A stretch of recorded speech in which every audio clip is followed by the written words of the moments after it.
All right, well, listen, no easier way to say it than it's cold and you got to be prepared for some inclement weather. It's going to be bumpy over the next few days for sure. I mean, we've got Arctic wind chills, we've got snow chances tomorrow, and then we bring in that chance for freezing rain Friday into Saturday. Let's break down that snow again quick. You can see that line that's going to shoot up as we head into tomorrow morning. Not that robust, but areas that do see snow could see maybe a ½ inch to an inch. That departs as we head into the mid-afternoon time frame.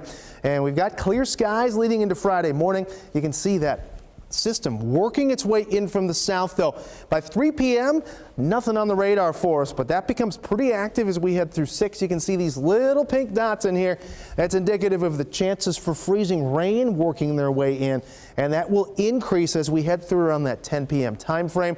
We got warm air that's going to continue to shift in as well. So throughout the morning hours on Saturday, we might start to see some of those surface temperatures rise above freezing, which would be good news. But there is a chance that we could see those stagnate around 32 degrees for a bit, which would lead to increased ice accumulations. You can see 3 a.m.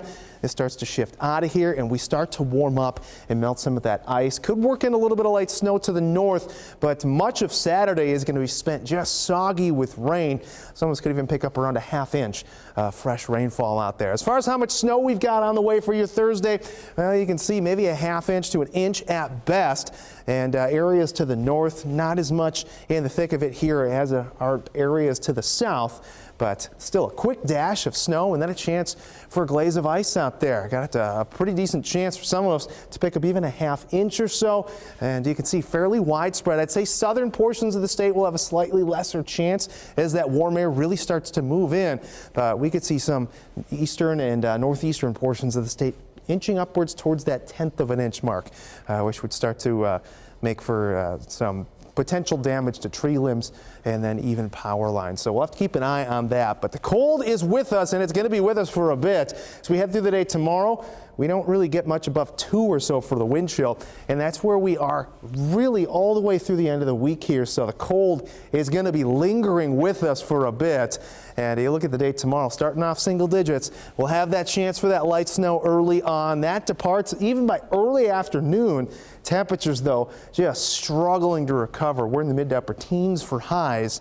And we do get that cloud cover out of here by the evening, but with the winds that we'll have, that's going to make that wind chill feel pretty gross out there as we head into the end of the week. Winds start to ramp back up throughout the day on Friday. We'll have some gusts upwards of 20, maybe even 25 miles per hour.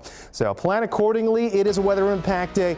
We only issue those when this could potentially lead to dangerous conditions out there, and we've got that with that freezing rain, potential for some slick roads late Friday into Saturday morning. So if you have those travel plans during that time frame, please take a look at the road conditions, take it a little bit slower, give yourself extra time.